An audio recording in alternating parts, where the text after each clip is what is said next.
9 Newton County commissioners discuss whether or not to dissolve the Joplin Special Road District. Plus, a Neosho nonprofit is giving veterans a new leash on life, how service dogs are making a difference for those who've served. The Cardinal electors hold their first vote to determine who will be the next leader of the Catholic Church.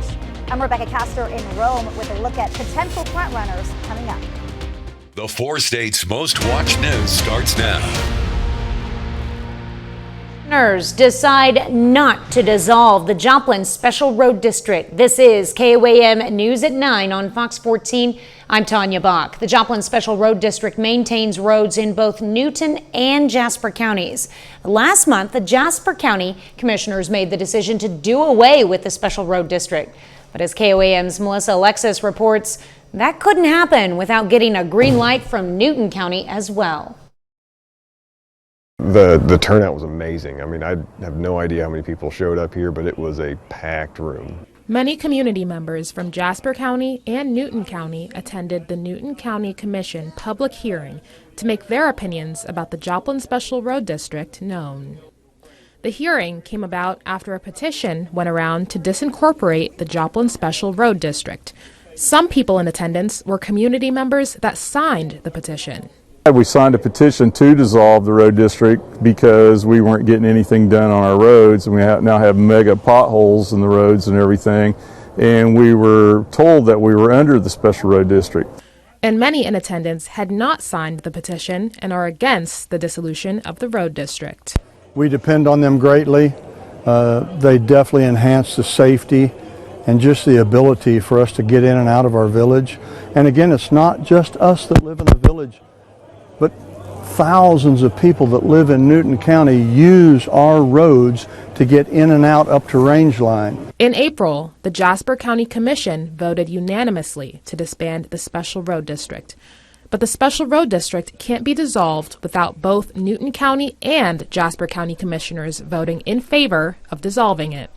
And Newton County Commissioners voted unanimously against dissolving the Special Road District. To the citizens, and the citizens told us, a lot of information. We visited with the road district 2 or 3 different times at meetings over there, visited with citizens over there, and we are here for the citizens of the county. I'm pleased that the Newton County Commissioners decided not to dissolve Joplin Special. Reporting in Joplin, Melissa Alexis, KOAM News. Now, the road district will remain intact unless another petition comes about. An Oklahoma man will dodge serious prison time after pleading guilty to lesser charges in a case that involved 2 motorcycle traffic deaths in Joplin. Colton Goddard of Welch, Oklahoma, pleaded guilty to fleeing law enforcement and creating a substantial risk of serious injury or death. Jasper County prosecutors originally charged Goddard with felony resisting arrest by fleeing and operating a vehicle in a careless and imprudent manner. Joplin police originally submitted charges of 2 counts of murder in the 2nd degree against Goddard, who was 18 years old at the time. As part of a plea agreement, the judge gave Goddard a suspended sentence and 5 years probation. Charges stem from a September 2023 incident where Joplin police officer attempted a traffic stop on 2 motorcycles for careless driving. Both drivers, Goddard and Taryn Morris of Miami, sped from the scene and ran multiple red lights. Dispatch shortly after received a report of a crash on North Main Street. 2 motorcyclists died at the scene. Morris and another motorcycle driver he collided with, Mark McGowan from Miami. Authorities say Morris and Goddard's reckless driving caused the crash and fatalities. City of Columbus hires Gary Holt as its first ever code enforcement specialist. The new position, created by the City Council, is designed to address nuisance violations more strategically and effectively. Holt brings over a decade of experience from the Columbus Police Department, including work in code enforcement. He will now handle field investigations and community outreach to promote compliance with local ordinances. The main things that we handle right now is overgrown vegetation in yards, which can lead to rodent infestation, water buildup around properties, which leads to, especially during the summer, mosquitoes and other pests.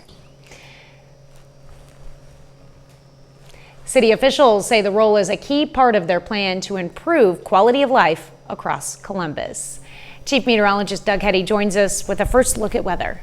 Well, of course, we have been dealing with scattered showers and thunderstorms over the past 2 days, and we still have some out there for us right now. This is all rotating around upper level low. You can see that center of the low getting into southeastern Kansas. Until it pushes well to the east, we're just going to have to deal with on and off showers. Some thunderstorms northeastern Oklahoma into southwest Missouri. Also a few showers up toward Nevada and also Fort Scott. Little beefier ones, Craig County into Nowata County, Ottawa County, Delaware County, and a couple into southwestern Missouri. But we aren't dealing with anything severe, which is good. These are going to tick down as we go through tonight. We'll have some scattered showers in our northern counties, and then once we get into Thursday, here's Thursday morning, it's just kind of hit and miss showers once again through the day. We are going to dry out. We'll talk about that here in a bit. All right, thanks, Doug. An area organization is celebrating a decade of helping support veterans. Heartland Canines for Veterans is a nonprofit that aims to pair veterans with service dogs so they will never walk alone. KOAM's Samantha Walker has more on how the nonprofit supports those who've served. He's such a good dog, huh? As a veteran himself, Jimmy Burgess understands the importance of a service dog. Riley's my service dog. She helps provide with PTSD and anxiety support. So when we're out in public, she can block, post, and watch. She can let me know when people are coming up behind me. She can keep people at a distance from me. She can orbit around me when I walk. He's the executive director of Heartland Canines for Veterans. It's a nonprofit based out of Neosho, which helps train and match service dogs to help with things such as PTSD, anxiety, or mobility issues. While focused on serving local veterans, the organization has done matches in 12 states. The goal is to make sure these vets have someone on their team. Having something to take or someone to take care of, which is huge. Second, I know, and again, I can speak from experience, a lot of these dogs help with cutting down on medications as well. You know, on the PTSD and anxiety side, there's a lot less episodes and a lot less things that require those medications. And helping servicemen reintegrate into civilian life. To have family members actually come up to us and say, thank you for giving me my father back, thank you for giving me my wife back, or my husband or girlfriend. That's where the real change is, to see these veterans be able to re-engage in public again, to be able to reintegrate into society is beyond measure. For us, it's definitely why we come and do what we do every single day. But a decade into this mission, they know there's still work to be done. We'll keep going as long as there is a need. As unfortunate it is, we feel that there will always be a need for veterans that are going to be looking for the right service dogs, and we'll provide that as long as there's a veteran out there that could require and need that help. Reporting, Samantha Walker, KOAM News. Well, this Friday, Heartland Canines for Veterans will hold its annual fundraiser, Putts for Paws Charity Golf Scramble. They say it's a great way to learn more about the organization. And we have more information on our website at KOAMnewsnow.com. Well, coming up, interest rates unchanged. Despite increasing pressure from the White House, the Federal Reserve is leaving rates unchanged. I'm Connor Hansen in New York. I'll have the details coming up.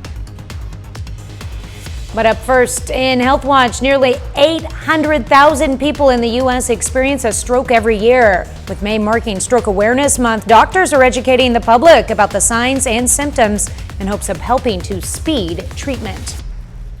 Hero Fund USA. 7 a.m. When it comes to medical emergencies, doctors say early detection is key to survival.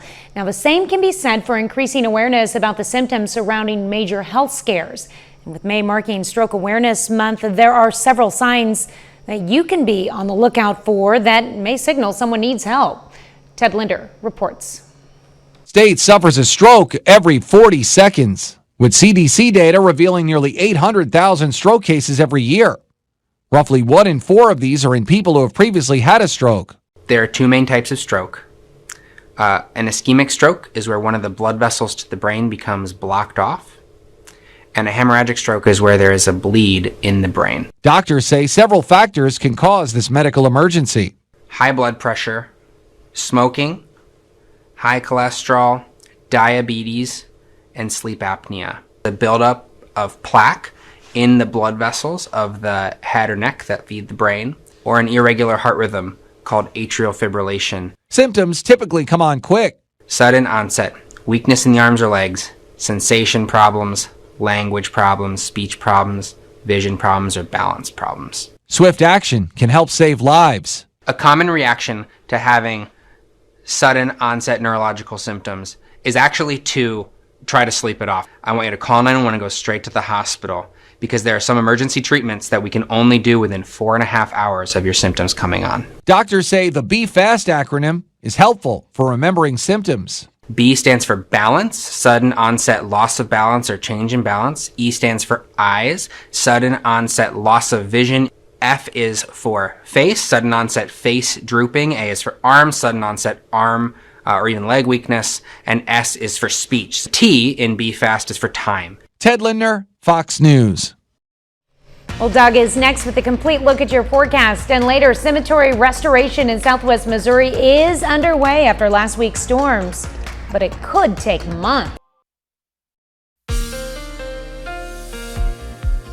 Well, of course, more scattered showers, even a few thunderstorms for us today, especially during the evening hours. We have our upper level low we've been talking about and dealing with for the past couple days, circulating right across southeastern Kansas. You can see that counterclockwise rotation, and it is slowly just kind of meandering its way off toward the east. Eventually we'll get out of here, but it's going to keep around those scattered showers and thunderstorms tonight, and then in the area once again tomorrow. You can see a little beefier storms, mainly along and south of I-44 into northwestern Arkansas, and then again some scattered showers in our northern counties. So let's start north, go south. Couple showers, Fort Scott to Nevada, just kind of lifting back toward the north and to the west. Once you get into northeastern Oklahoma, a few stronger little storms, one guy just north of Grand Lake. These are pushing east pretty slowly, 30 to 35 miles per hour. Once you get east of Neosho, a couple little more thunderstorms popping up near Monette and also over towards Springfield. These will continue to slowly decrease the rest of the night, so probably no rain at all, and then scattered chances back up again as we go through the daytime hours on your Thursday. Let me take you through time. We're going to stop 3 o'clock in the morning, scattered showers, mainly our northern counties. Let's go into the morning hours. Here's about 8 a.m. hit and miss showers, temperatures mid to upper 50s, mostly cloudy again throughout the day. By the noon hour, hit and miss showers, not a big deal, not much in the way of thunder, and still even through the afternoon, hit and miss showers, high temps into the upper 60s. This will all come to an end tomorrow night and by Friday morning. Clear skies. Look at 6:30 in the morning on Friday. Friday is going to be a fantastic day. High temps into lower 70s during the afternoon. And of course, we're going to dry out. So not much more rain. If you get under one of these little showers, you may get 1/10 of an inch or so, but that is just about it. Roads are wet in Joplin. Great shot, Cornell Arts and Entertainment Complex, looking off toward the north and to the east. Upper 50s to near 60 outside right now. 57 in the morning, 65 by noon. High temp of 68 degrees by the time we get into tomorrow afternoon. Let's go into the weekend. Saturday, a fantastic day, a light northeasterly wind, upper 60s to near 70. Looks pretty good. Some mid and high clouds stream in on Sunday, but we should be dry, lower 70s for highs. As we get into Monday, we actually have some rain pivoting back toward the west, so some scattered showers by the time we get into Monday afternoon, but not a big deal. 68 tomorrow, 69 on Friday, 72 Saturday, 74 on Sunday. Some hit and miss little storms on Monday. Severe weather really ramps up next week. We're going to talk more about that in the second half hour. All right. Well, yeah, a lot of changes coming our way for sure. Got it. All right. Thanks, Doug. Well, last week's storms did not spare some cemeteries. Reagan DiTrolio reports on a longtime graveyard in southwest Missouri that will take time to restore. We obviously want to be respectful of those that are buried here. Quentin Gold usually just mows Evergreen Cemetery in Republic, but this Saturday he will be working to clean up damage left over from last week's storms. We're going to bring in a skid steer. It's going to weigh 7,000 pounds, 8,000 pounds. We're bringing that in. We're going to lift up the branch, cut it up, chainsaws, The biggest goal is to not damage any more headstones than already are. Cemetery Secretary Brenda Miller says several headstones are impacted. Approximately 10 to 12 stones is what I could count. I will not be surprised if once the debris has been pulled, if we find more. Does not look like any are totally destroyed. Looks like most of them have just been laid over. The cemetery's board president says the work is just getting started. After this gets done, then we will, I assume, have to go ahead and make arrangements to have the headstones reset, and we will take care of that. Usually we will, but again, those are so heavy that we have to hire a professional firm. It's typically one of the monument companies in the area. And locals like Gold are ready to make some headway. We aren't dragging our feet by any means. It's been on the books. I mean, today's Wednesday, so it's been on the books for a week now. We've had a plan. We're going by that plan, and we just, want to be respectful to those buried here. Well, Cemetery's board of directors say they are also accepting donations to help with the cleanup effort. If you're interested in helping, you can call the Evergreen Cemetery to find out how to give back and other ways to help. Well, coming up, a blooming business every May. If you already haven't got your Mother's Day flowers yet, florists are saying they're starting to get busy already. I'm Lonnie Walton in Carthage. I'll have that story. Mother's Day is now 4 days away, and this year Americans are going all out. According to FinanceBiz.com, spending is expected to reach a record-breaking $34.1 billion, surpassing last year's total by $600 million. Now, some businesses in Carthage say they're already seeing orders coming in. As KOAM's Lonnie Walton reports, the general advice is get your orders in now. I spoke with a local florist. She says she has to prioritize her business and her family time just to deal with the high volume calls of Mother's Day. So just placing orders online, calling me, messaging me, or stopping by.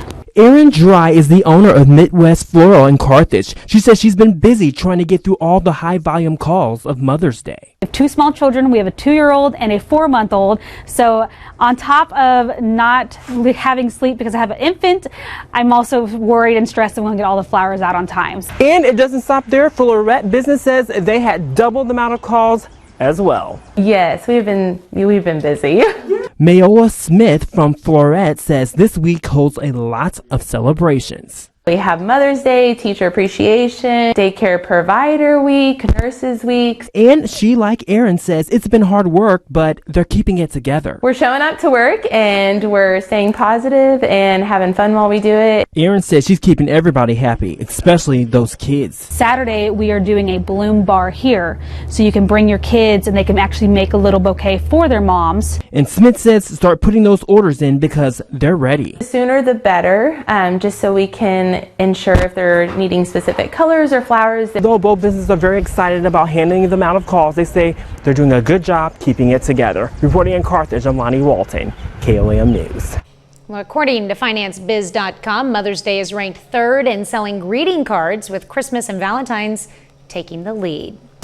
Up next, the Missouri Department of Conservation launches a floating wetland made from aluminum and glass. How it's designed to both improve water quality and create an aquatic habitat. Finishing touch has been your pick. The Missouri Department of Conservation launches a floating wetlands on a Springfield reservoir. The goal is to improve the water quality and create an aquatic habitat. The wetland is made of aluminum and foamed glass aggregate, allowing it to float on the lake with lots of native plants. As the plants grow and form roots, they will help filter excess nutrients that could lead to algae blooms. Now, the blooms are not harmful to humans, but they can change the taste of our drinking water.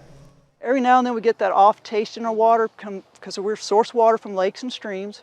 That algae comes up in the summer, that gives it that off taste. This can reduce that potential.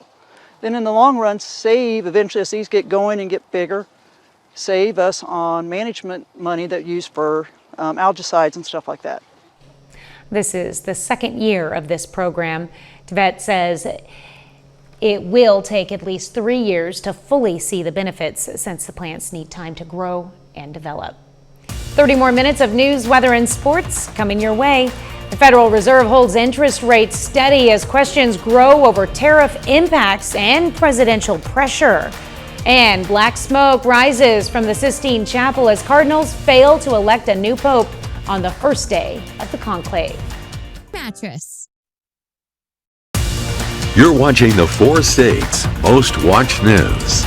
This is KOAM News at 9 on Fox 14. I'm Tanya Bach. Under increasing pressure from the president, Fed Chairman Jerome Powell offers an update on potential rate cuts. Fox News correspondent Connor Hansen reports. After the latest meeting of the Federal Reserve, Fed Chair Jerome Powell announced the decision not to lower rates. For now, they'll remain at 4.25 to 4.5. Powell says the Fed is waiting to see if tariffs trigger inflation or slow down economic growth. All of these policies are still evolving, however, and their effects on the economy remain highly uncertain. The Fed chair has been under increasing pressure from President Trump, who wants him to cut rates now. The president has said he has no plans to remove Powell before his term is up, but is making his feelings clear. He just doesn't like me because I think he's a total stiff. And, it's just one of those things. He should lower them. And I wish the people that are on that board would get him to lower, because we are at a perfect time. Despite the Fed's tariff concerns, the White House insists a long list of new trade deals are on the way. Meetings with China are set to begin over the weekend. The American people should be very proud and encouraged by what President Trump is doing, because he's finally standing up for literally decades of the exodus of our factories and jobs because of unfair trade. And so this is a wonderful opportunity for us to set things right. Meanwhile, Democrats are pinning the blame for high prices on the president. He said on day one he would bring down costs. Costs haven't come down, and in fact costs have gone up, and people are seeing that right in front of them. The Fed hasn't cut rates since December. Its next meeting is on June 18th. In New York, Connor Hansen, Fox News. Well, as if Ukraine and Gaza weren't enough, the world is inching closer to a third major war as India and Pakistan trade fire in Kashmir. The two nuclear rivals are on the brink of war overnight. India conducted a series of massive airstrikes on Pakistani areas of the disputed Kashmir province, killing more than 24, including at least one child. Indian government says it was retaliation for an attack last month that left 26 Hindu tourists dead, which it blames on Pakistan. But Pakistan says it had nothing to do with the terror attack and called India's airstrikes an act of war that will not go unanswered. The conclave to elect a successor to Pope Francis is underway, and now all eyes are on the Sistine Chapel's chimney, waiting for white smoke to indicate a new pope has been elected. Fox News correspondent Rebecca Castor has more. Black smoke rising from the chimney atop the Sistine Chapel, indicating the cardinal electors have not chosen a new pope after the first round of voting. While no decision was expected today, the thousands gathered in St. Peter's Square say they are excited to greet the next pontiff. I hope that it happens as soon as possible so we have a new pope, and we hope for peace and that he continues on Pope Francis's path. Earlier, the 133 voting cardinals celebrated Mass and took a vow of secrecy. Extra omnes. Then, with the cry of the Latin words for everyone out, they locked the massive chapel doors and cut themselves off from the outside world. Vatican officials say inside they're using cell phone jammers to prevent eavesdropping. Each of the cardinals writes on a slip of paper which says in Latin something along the lines, "I choose as Pope." These votes are counted, and if there are enough, a new Pope has been elected. Among the frontrunners, Filipino Cardinal Luis Antonio Tagle and Italian Cardinal Pietro Parolin, the Secretary of State to the late Pope Francis. Though experts say it's possible the electors will want to go in a different direction. There is a sense that there is a desire for more clarity in the teaching. I think it'll be someone not quite a Francis II, but somebody a little bit more centrist. The two previous popes, Benedict and Francis, were both elected on the second day of voting. In Rome, Rebecca Castor, Fox News. Well, Doug is next with a complete look at your forecast, and later we look into the allowing people to balance work time and free time. Well, of course, it turned out to be another day with scattered showers, even some thunderstorms out there. And this is what we're going to see tonight. And then once again into your Thursday, looking at this upper level low, just kind of spinning on top of us. This is what we call a cutoff low. Cutoff low is disconnected from the jet stream, so it doesn't push through very quickly, and that's why it's been on top of us over the past 36 hours. Scattered showers kind of in our northern counties, a couple little thunderstorms in our southern counties. Overall, I think our showers and thunderstorms will start to taper off even more. One little guy just to the west of Nevada, a couple little thunderstorms, one in Craig County and then near Grand Lake over in the western parts of McDonald County, a couple in Berry County. Besides that, not a whole bunch out there, so our rain chances drop tonight, and then we go back to the scattered showers once again as we get into Thursday. Let's go through time. Here's 3 a.m., couple hit and miss showers. This is going to be the trend over the next 24 hours. Hit and miss showers to start the day.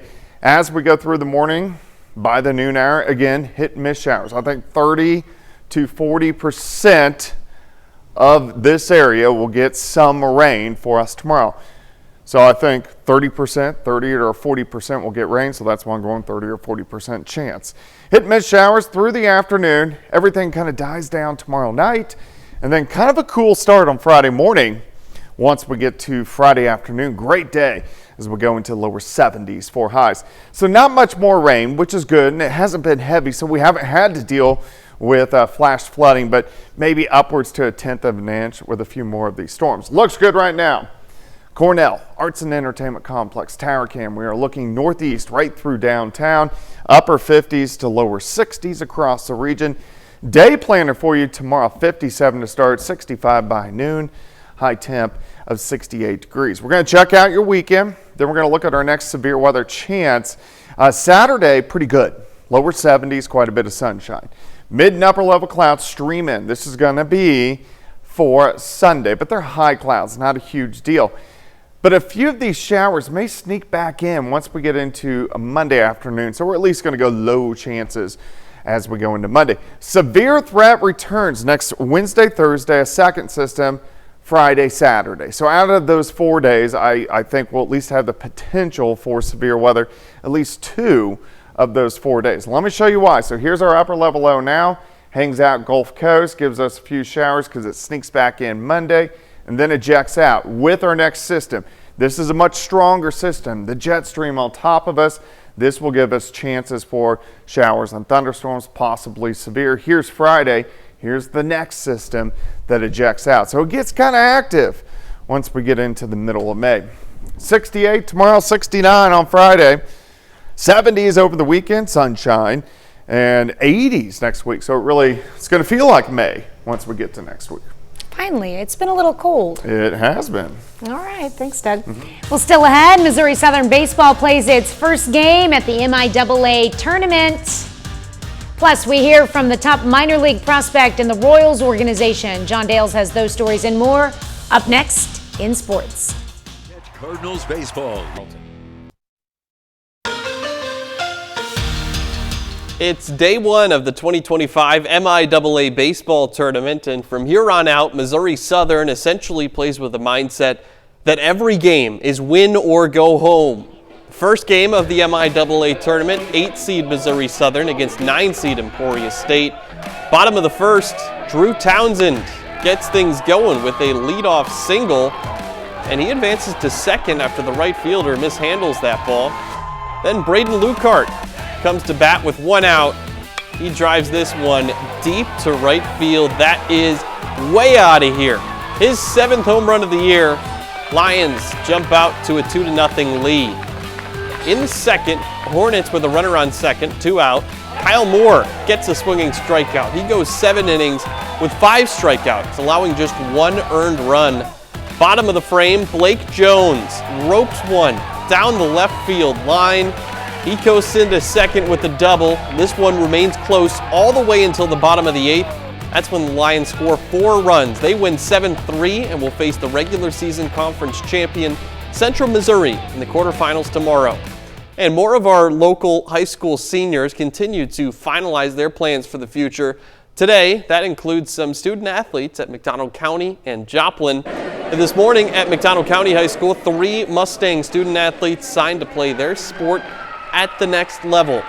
Alex Bogart is headed to NEO to continue his wrestling career. Rosalind Houston signs to play basketball at Southwestern Community College in Iowa, and Danny LaCoe will join the dance team at Missouri Southern. I feel like freshman me would have thought it was pretty crazy. I mean, it was always a goal of mine, but I wasn't always there. I was not always the best wrestler, but I have had to work pretty hard over the years to get to where I am now. It feels amazing because I know some people don't have that opportunity, and I know I'm going to love playing at the next level and continue to get better, so it's just really great. I actually went to one of their football games, and I was looking at the dance team, and I was like just sitting in the audience in the stands, and I was just like in the stands feeling so much like love and support. I knew it was home whenever I was there. And with it being another Wednesday night, we've got another edition of our weekly Diamond Deep Dive, profiling the latest for the St. Louis Cardinals and Kansas City Royals. We start with the Redbirds. Their record is back at 500 for the first time in nearly a month. The Cardinals shut out the Pirates 5-0 at home this afternoon. That now stretches their winning streak up to 5 games. St. Louis gets ready for a road trip. They got DC, Philly, then Kansas City, and so far this year, it's almost seemed like the Cardinals have been an entirely different team away from Busch Stadium. At home, they're 15-6, and compare that to a 4-13 road record.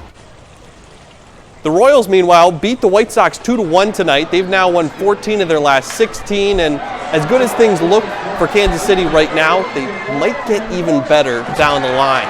The Royals' #1 minor league prospect, Jack Caglione, is lighting it up in AA Northwest Arkansas. Last year's 5th overall draft pick is batting .330 for the NWA Naturals with 8 home runs. That includes 3 into the last 4 games. It's only a matter of time before Caglione moves up, so catch him while you can in Springdale. Obviously, want to debut this year. That'd be probably #1. But I just kind of like to be where my feet are, take it day by day. Look too far into the future, you start worrying about it too much, so I just try not to. You know, everybody's very supportive of one another. Like I said earlier, I mean, we're a very tight-knit group, so really playing for each other, forgetting about your personal stuff, and just going out there and trying to win every day. Closing things out with a look at the NBA playoffs. After losing Game 1 of the Western Conference semifinals on Monday, Oklahoma City Thunder have responded emphatically. They're all over the Nuggets as we come on air right before halftime. OKC up by 25. It's 82-47. Kind of expected that. They're the #1 team in the NBA in the regular season. They're not just going to lie down when they see some adversity. Yeah, it's nice that they're considered our team here, too. Yeah, true. We'll take that. All right, thanks, John. We're back with more news after this.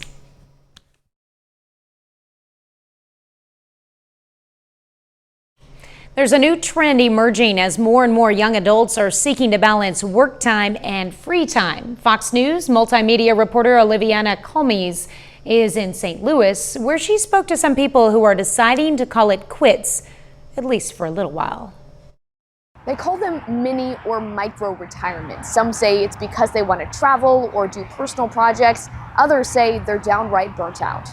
I still want to achieve things in my life, but I also want to experience the world. Megan Whitlock quit her office job and decided to travel to Bali for a month break before getting back to the workforce. I'm doing a yoga teacher training because that's always something I wanted to pursue. She says people she's met there are also putting their 9 to 5 on hold or deciding what to do next.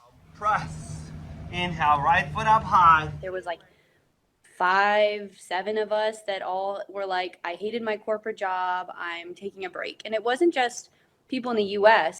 A recent study by Randstad found a rich time outside of work is important to all age groups, but especially to younger Americans. In fact, 76% of Gen Z respondents said they prioritize a better work-life balance over pay. And Megan says those trips do the trick. We were just burnt out and needed a refresher. Megan used savings from her last job for this trip, but one financial advisor tells me before saving for a job break, remember other expenses too. You have to feed yourself first. I mean, and it's not cheap. Retirement money goes in this bucket over here. And then this opportunity bucket, it's much shorter term. She says even though older generations didn't operate this way, it can work as long as you have a plan. Have some specific goals. And the goal might be, I want to travel for a year for my 30th birthday. You can try different things so long as you have some safety net. A 2024 AARP survey found that over half of adults over 50 are worried about retirement. So Mantell says keep saving for the future as well. In St. Louis, Missouri, Oliviana Kelmes, Fox News. Up next, from clown in a cornfield to nanas, we check out what's new in theaters and streaming after the break. From a new horror movie to a classic remake, here's a look at new releases with Fox's Ashley Dvorkin. The horror thriller Clown in a Cornfield sets the scares in a small town which has fallen on hard times, whereas locals bicker. Friendo makes his intro. A Montague and the Capulet would set the world on fire. Rebel Wilson is part of the cast of Juliet and Romeo, telling the tale of the star-crossed lovers in a new way, including through original pop music. I'm not going to live in fear anymore. We are the hunters now. Kerry Washington and Omar Sy lead the action thriller Shadow Force as former international assassins who left to start a family. But a $25 million bounty and unit of ops sent to kill them forces them back to work. They bleed wick, they die wick. And that's why it's so good. Speaking of assassins back to work, Wick is Pain is on digital. The documentary features behind the scenes of the making of the John Wick franchise, including never-before-seen footage, interviews with Keanu Reeves, director Chad Stahelski, and more. She is to Italian cooking what Muhammad Ali is to boxing, the champ. On video on demand and in select theaters is Marcella, about how Marcella Hazan brought her love of Italian food to American kitchens through her cookbooks and teaching. I want to open an Italian restaurant. What are you, crazy? On streaming, Netflix adds Nonas. Inspired by a real-life story, the film follows a man honoring his late mother by opening an Italian restaurant with a group of local grandmothers as the chefs. The cast includes Vince Vaughn, Lorraine Bracco, and Susan Sarandon. In Hollywood, Ashley Dvorkin, Fox News. And that's our time for tonight. Thank you for joining us. We're going to leave you with video of a beaver celebrating her 9th birthday at the Oregon Zoo. Have a great night and an even better tomorrow.